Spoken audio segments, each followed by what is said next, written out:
I'm gonna bring in my diced onions right in there, and my diced red bell pepper right in there. And that was a little bit of olive oil to begin with. Let's go ahead and cover this up on medium heat and let that steam. All right, it's been 12 minutes. Let's take off our lid. Ooh, those look absolutely incredible.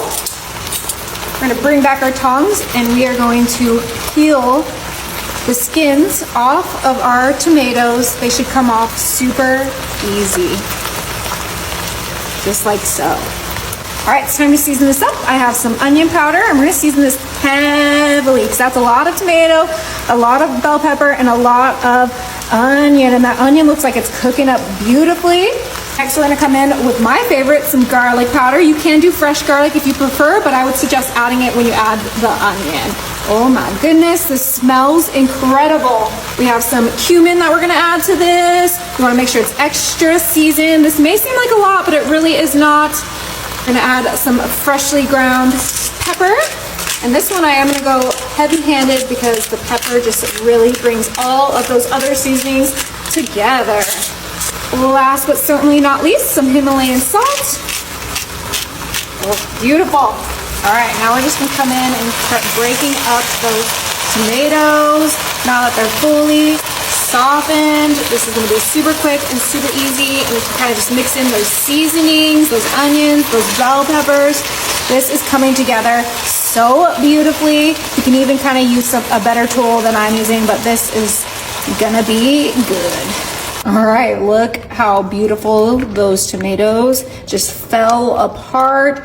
They were perfectly steamed. If you see any other bigger chunks, you can kind of just chop it up with your spatula. It should be super easy. All right, the next thing we're gonna add to this is a bag of mozzarella. And of course I'm using Tillamook because that is the best mozzarella. And I'm using that whole bag because my family loves cheese. And we are just gonna mix that in until it gets nice and melted with those tomatoes, those onions, those bell peppers. Keep on crushing up those tomatoes. We want them to be smashed. Oh my goodness, look how beautiful that cheese is melting. So just keep mixing it until that cheese is perfectly melted in there. All right, now we're gonna come in and crack some eggs right into our little tomato recipe. 2, 3, 4, 5 eggs right in there. And now we put our lid back on and let that steam. All right, it's been 15 minutes. We're gonna go ahead and turn off our stovetop and let's check out those eggs. Ooh, they kind of disappeared in there, but they are ready. You can tell right there.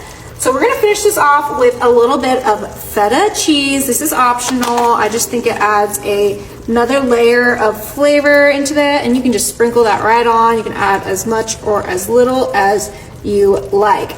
Now, to kind of brighten things up, I am going to add some fresh parsley, excuse my feta fingers, and we are gonna place that right on top, and look how gorgeous that is. That's exactly what we wanted. I think I added a little bit too much mozzarella, but that's not gonna hurt anybody.